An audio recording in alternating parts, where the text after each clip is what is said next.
Hello, this video is recorded to discuss the solutions of the Electrical Principles exam taken on the 26th of May 2022. So here I'm going only to discuss the solutions, and you can access the questions separately. We start with question number 1. Rewrite the following as indicated. So usually the first question is about converting from one unit to another unit of the same unit with different scale. Question number 1a, 2400 kilovolts, how many volts? So the usual way is we firstly convert that scale or prefix to a number. So here 2400 times 10 to the power 3, because this is kilo. And for this case, that is enough because we already needed volt. B, 950 microampere, how many milliampere? So the first step is we replace this micro with its number, which is 10 to the power negative 6. So you see it's the same as this one. The next step, we just copy all what we have here. So 950 times 10 power minus 6 ampere. But since we want to go for milli, we write milli here. But we can't just write milli here and expect that everything here equals this one. We need to cancel out this milli. So we put 10 to the power 3 because milli is 10 to the power negative 3. So we deliberately multiply by 1000 in order to make this part 1. And if you assume this part is 1, everything else indeed equals here. See? The final number could have different ways of presentation, could be written in this way. You could write like 9.5 times 10 to the power negative 2. Any numbers you put here which equals this one is correct. Let's see the next one. 25,000 picofarad, how many nanofarad? So again, 25,000 times 10 to the power negative 12, because pico is 10 to the power negative 12. We wrote exactly this 25,000 here. We kept that 10 to the power negative 3 here, farad, but we need nano. So we write this prefix nano, but at the same time, we also multiply it by 10 to the power 9, because nano is 10 to the power negative 9. Now we need to simplify this one. I see 10 to the power negative 3 times 10 to the power 9 is 10 to the power negative 3.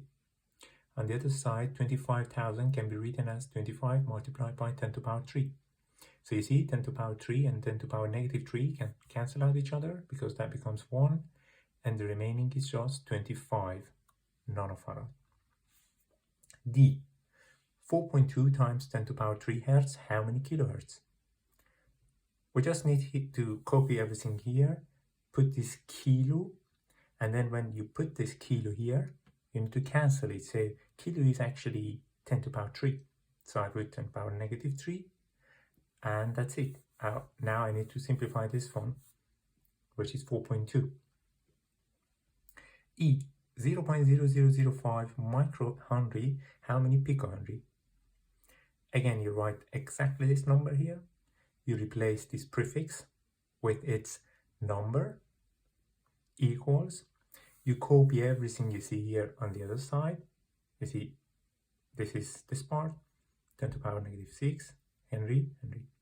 And then pico is what we want. So we write this pico here because they want us to have this prefix. But if I put this one, I want to make this equals this. So I have to multiply by 10 to the power 12. Because pico is actually 10 to the power negative 12. And you simplify this, you get 500 picohenry. And F, the final one, is 7,200 microohm. How many milliohm? You write this one, micro is replaced by 10 to the power negative 6. You write exactly the same thing you had on the side on the other side of the equation here. You need a milli instead of ohm. You need milliohm. So you put this prefix milli at the same time you multiply by 10 to the power 3 because milli is actually 10 to the power negative 3. You put the inverse. Then, regardless to this one, you simplify this part and you get this 7.2 milliohm. Let's move to question number 2, which is about a storage electric system which has 10,000 watt hour. In the question they say 10 kilowatt hour. So the full capacity of this battery, the 100% is 10 kilowatt hour. They say currently the state of charge is just 35%, and they say it takes 1 hour from this state it reaches the full state. And the question is, what is the power of this battery? So if I want to calculate power, I need energy. Then I can divide energy by the duration of time, and that gives me power. So what is the energy needed to reach from current state or current sock to the maximum sock? That is equivalent to 65% of the full capacity of this battery. Correct? So energy equals 0.65 times 10,000 watt hour, because in the question they say 10 kilowatt hour. That is 6,500 watt hour. Now this is my energy. I just need to divide it by the duration of time. Since the energy is obtained in watt hour, if I simply divide it by hour, the remaining is watt. And that's my power. Power is always watt. Section B says, what is the energy capacity of the battery in joule? So energy capacity, pay attention here, we're talking about the full capacity, that 10 kilowatt hour. So we simply need to convert 10 kilowatt hour, which is 10,000 watt hour, to joule. That means you need to replace hour by seconds. So when we say 10,000 watt hour, it's like 10,000 watt in 1 hour. So that is 10,000 watt in 3,600 seconds. So you multiply this by 3,600 seconds and you get 36 million joule. You can just leave like 36 million, or you can write 36 m joule.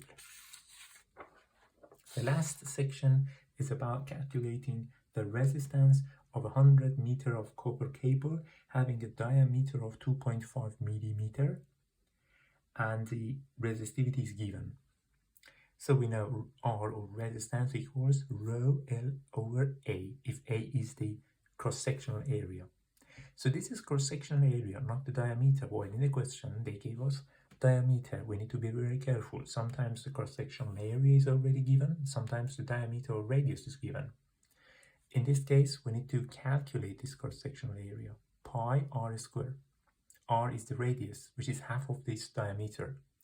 So you need to divide it by 2, which is r, and then put it in this formula to get the cross-sectional area.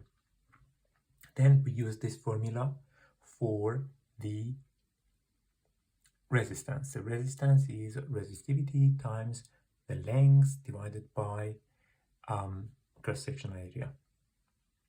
So if you work at this one, you get this value. Here the only point is, when you put the cross-sectional area, the one you got is in millimeter square, but the one you need here should be in meter square. So you need to convert it to meter square. That is simply by multiplying that by 10 to the power negative 6. Pay attention, length should be also given in meter. Fortunately here it is already in meter. If it's not, you need to convert it to meter. Question number 3 is a very common question you may see in all past papers about calculating the total resistance of a given circuit. So this is our given circuit, and we want to find the total resistance here. This is a combined parallel series resistors in the system. We need to see what elements are series, what elements are parallel. These two are series because the same current is flowing through these two elements, so you can simply replace them by a 6 ohm resistance. Then you see this branch 6 ohm and this branch 6 ohm are parallel. When you have two parallel resistors, the equivalent one equals the multiplication or the product divided by the sum. So 6 times 6 divided by 6 plus 6 equals 3 ohm. Leave this part and let's move here. Here we see 3 resistors in parallel. The general formulation is this one. The inverse of the equivalent resistor equals the summation of the inverse of each single resistors here. This may look a bit time consuming. You should be also very careful in the end you make the inverse of this one, because what you're getting here out of the summation of these inverses is actually the inverse of the equivalent resistor. So in the end you need to make the inverse. But I want to do another thing. I want to select a pair of resistors to apply this formula, which is only used for 2 parallel resistors. So for example, I want to get these two, 16, 16, multiply them by and divide by the sum, I get 8. So it's like I'm replacing these 2 resistors by an 8 ohm resistor. Then that one is parallel to this one again, another pair. For that pair again, 8 times 8. You see here, 8 times 8 divided by 8 plus 8, 4. So this has been reduced to just a single resistor with 4 ohm resistance. Now, it's like we have 3 ohm here, 4 ohm for here, and 3 ohm here. So they are series, and you just need to add them. 3 plus 4 plus 3, which is 10 ohm. This is your total resistance in this system. Section B says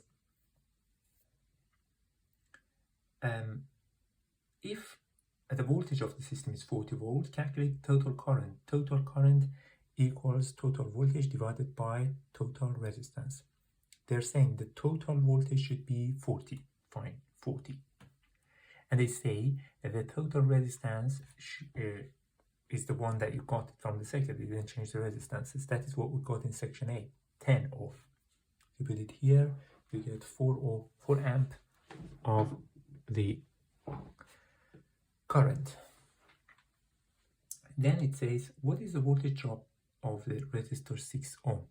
So resistor 6 ohm is this one. If you can find voltage here, that is the answer. If not, you may find the current here, and then you can multiply that current by this 6. So what is the current flowing here? I see the total current injected by that 40 volt battery is 4 amp. And I know the total resistance of this branch equals the resistance of this branch. So when this current arrives in this node, it is divided in 2 parts equally. So you can divide 4 by 2 and you get 2 amp. So now this is the current flowing through that 6 ohm resistance. You just need to multiply by the value of the resistance, which is 6 ohm. And you get the voltage drop of that resistor. Let's move to question number 4, which is the only question about the AC circuits. They say there is a 100 microfarad capacitance in series with a coil of a resistance 20 ohm and 150 millihenry inductance.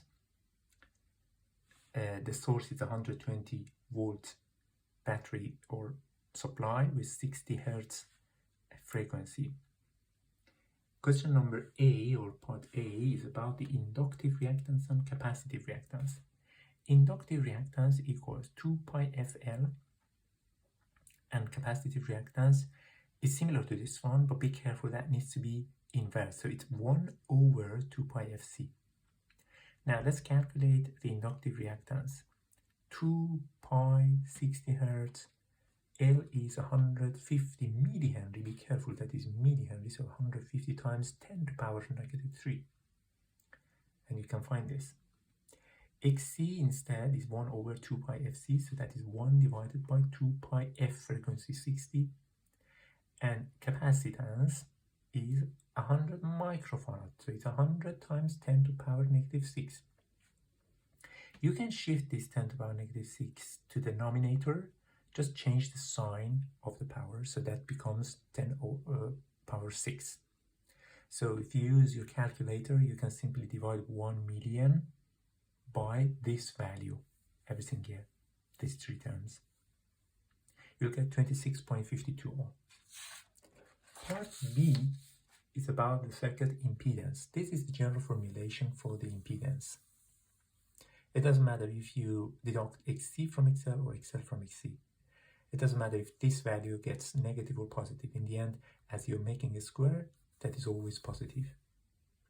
In our case, the resistance was given 20. XL and XC were calculated. Be careful, you need to firstly make their difference, which is 30.03, then you make a square. The square should not be applied to each of these single reactances. If you calculate this one, you get 36.080.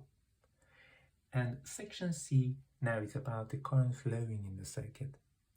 Current based on Ohm's law equals total voltage divided by the impedance. We know the total voltage. It was given 120, and we've obtained the total impedance 36.08. So we can get the total current. And finally, section D is about the phase angle between voltage and current. Tangent phi equals x over r. In this problem, x is the overall x, which is actually the difference between XL and XC. R is also given. You put here, you get the tangent of that angle. If you know the tangent of an angle, you can find that angle. The angle is tangent inverse of that value. And sometimes we ask you to draw the phasor diagram. Here, we've not asked you to do that, but in case you need to do that, you always draw this horizontal vector representing the voltage, and then you can draw this arrow vector representing the current. It lags the voltage, which means voltage is leading if you consider counterclockwise direction as a positive direction of the phasors. Question number 5 is actually about the transformer. Here we say there is an ideal transformer with a turn ratio 1 to 10. The supplier is 230 volt supply, and we need to calculate the output voltage. So basically we know the primary voltage, supply voltage. We know also the ratio of the transformer. Only V2 is unknown, so you can find it. Part B is another transformer, which is still an ideal transformer. It supplies a load with 2 megawatt consumption. The rated voltage at the secondary side is 22 kilovolt. The turn ratio is given 5 to 1, and they want us to calculate the primary and the secondary currents. We know this big formulation from the transformer topic. Here the turn ratio is 5 to 1 from primary to secondary, and we want to know what are the secondary and primary currents. Primary to secondary, primary to secondary, secondary to primary, because you know current has an inverse correlation with the ratio of the transformer. Pay attention to this formula. Now, none of these currents are known, but we can find at least the secondary current from the power, given power. Power is given, and you know power equals VI. So power is given, 2 megawatt. Voltage of the secondary side is also given, 22 kilovolt. So we can find the current at the secondary side. Current is 90.91. Simply divide P by V. Be very careful with these prefixes, the unit of measurements. Don't put 2, you need to put 2 million. And don't put 22, you need to put 22,000 in your calculation. So now that we've got I2, if we get back to this one, we can find I1. So I2 is given, and I1 can be calculated. Final section here, section C, is, it says in the previous section, if the rated power of transformer is 3 MVA and power factor is 1, what is the maximum current in the secondary side?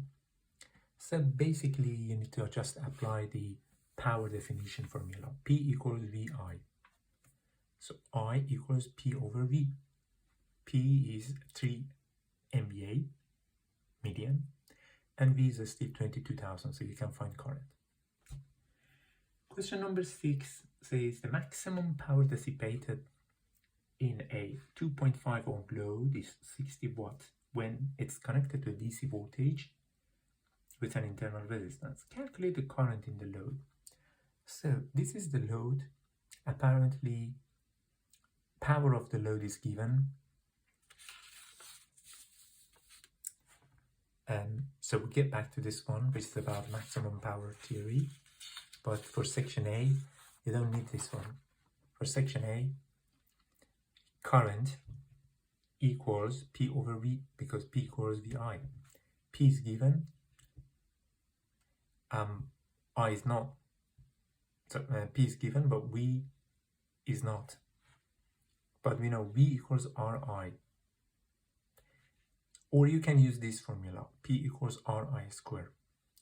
If you use this formula, I equals this root square P over R.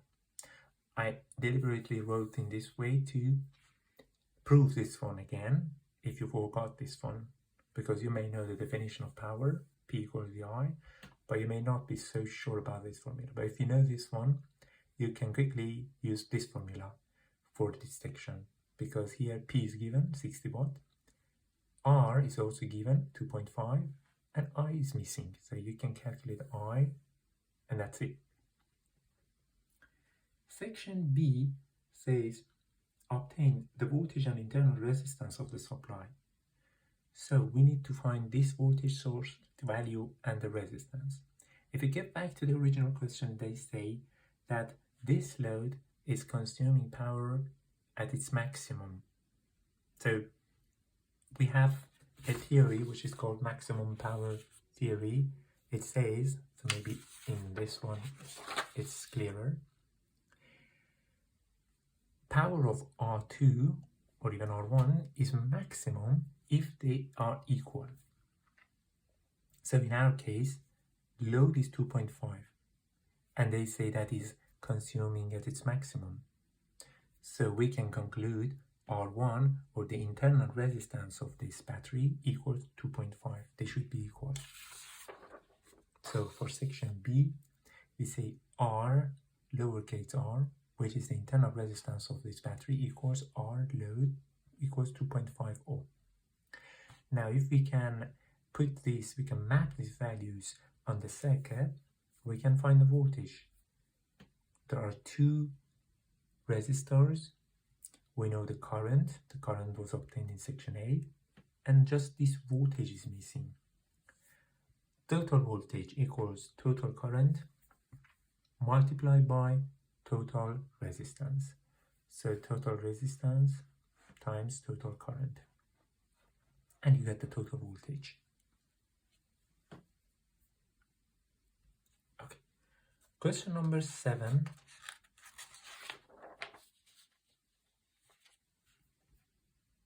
Oh, sorry, there are two other parts, C and D. Part C is what is the energy in joule produced by the supply source. So supply power was 60 watt because that is the power the load is consuming. 60 watt in 5 hours. So 60 multiplied by 5 times by the number of seconds per hour.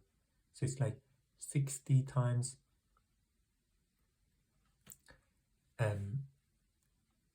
60 watt multiplied by 5 times 3600. So there is a mistake here. That should be multiplied by 5,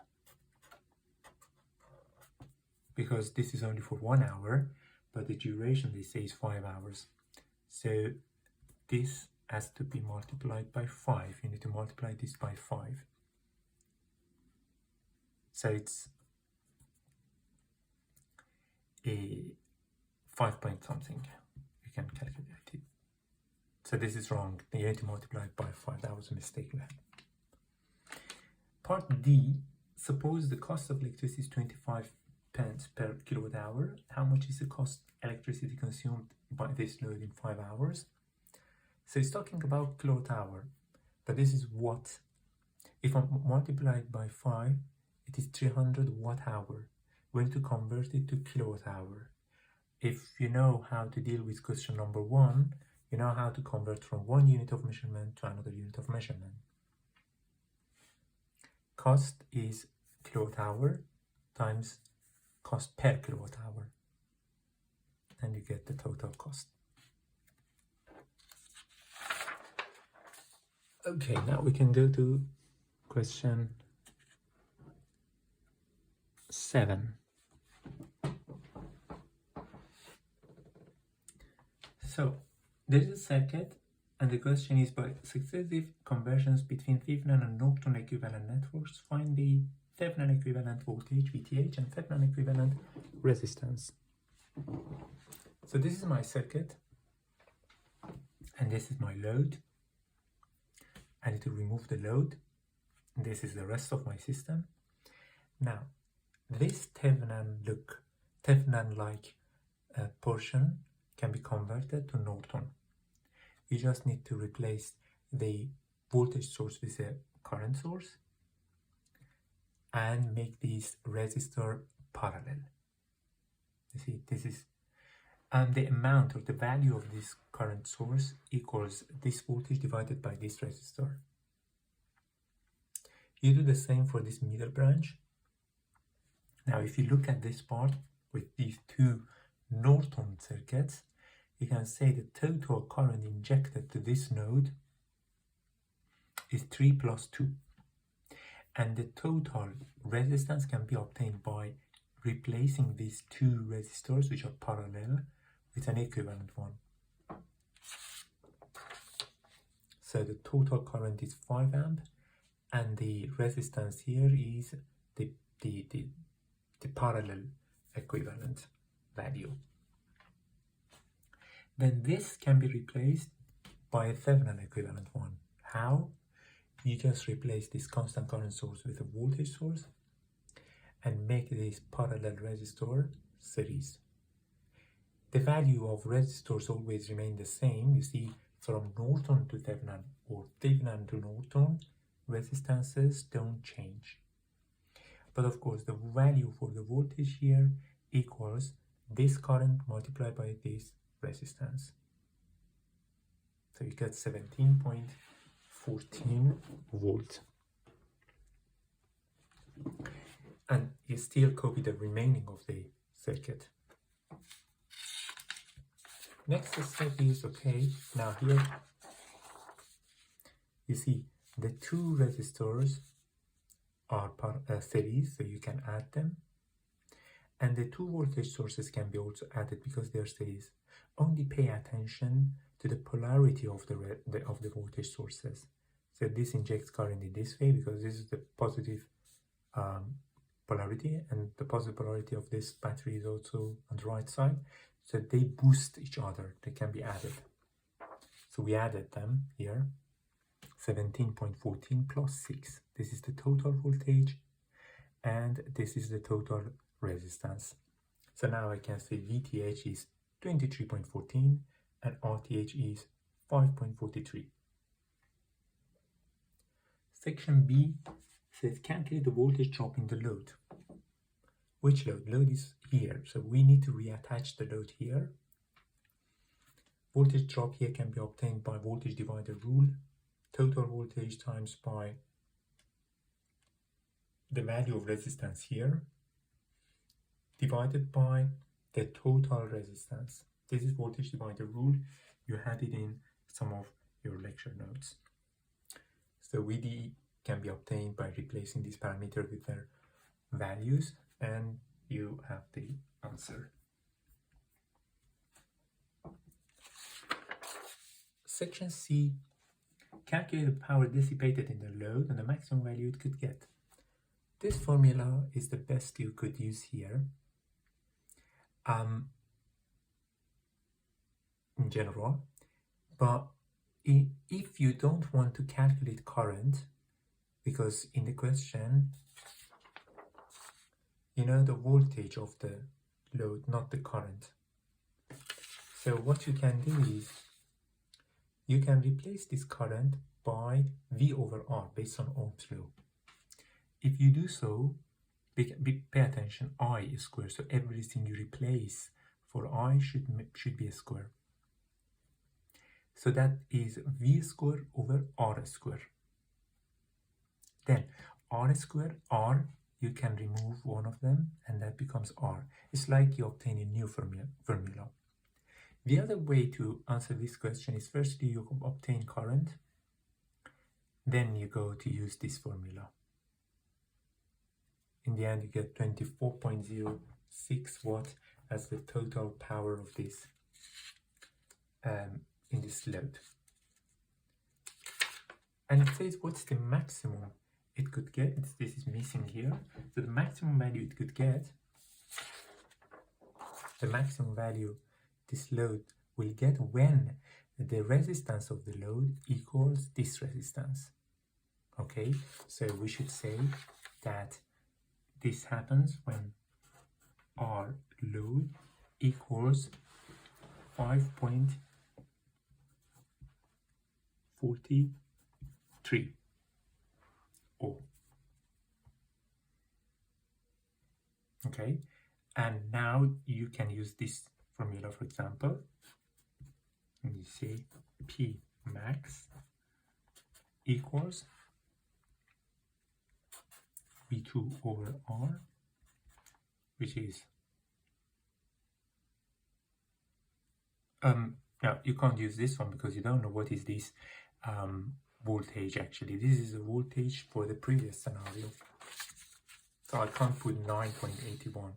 So what you need to do is you need to obtain this voltage for the new case, and this is your new case.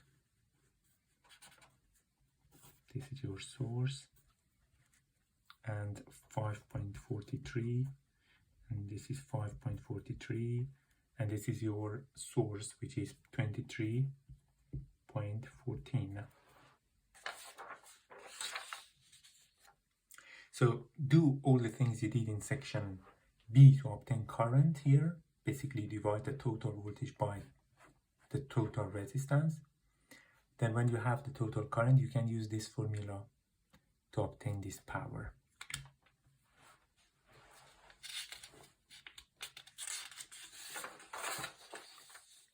Okay, question number 8, which is about mesh and nodal method.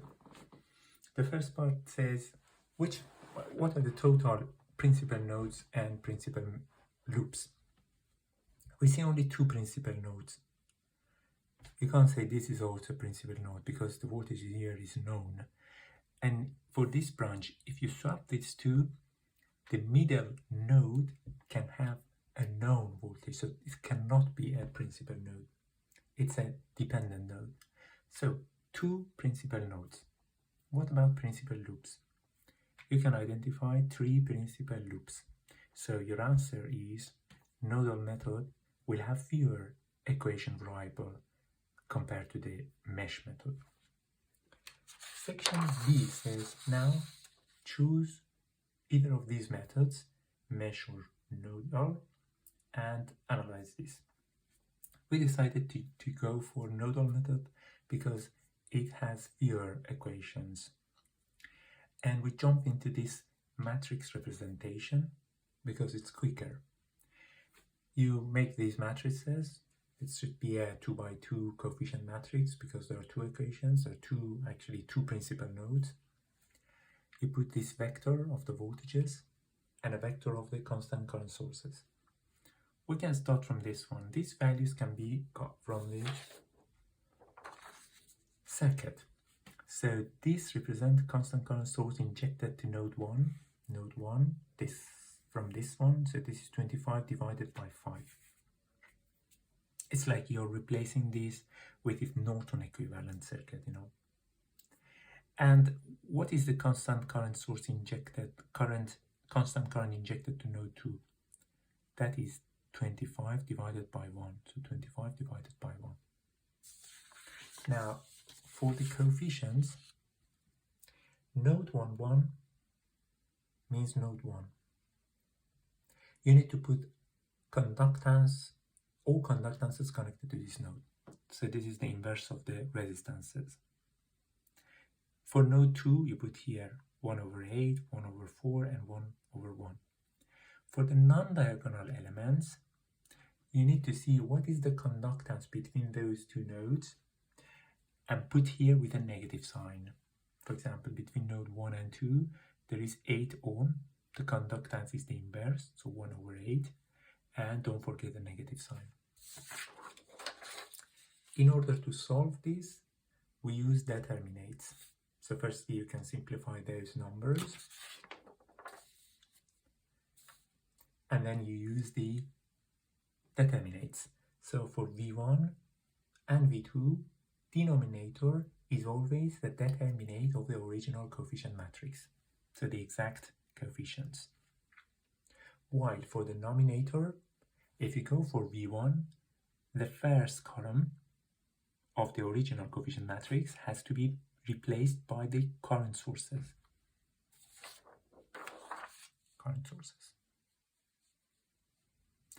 While for V2, this happens for the second column, because this is V2, second column. The way you obtain determinate was discussed in the class. You also have an additional note how to do it mathematically. Some calculators can also do that, but actually for 2x2 matrices, it's easy. You get these two voltages, but in the question, usually another parameter is required or requested. Here, current of the resistor 4 ohm is the question. So that current equals the voltage of that branch divided by the resistance of that branch.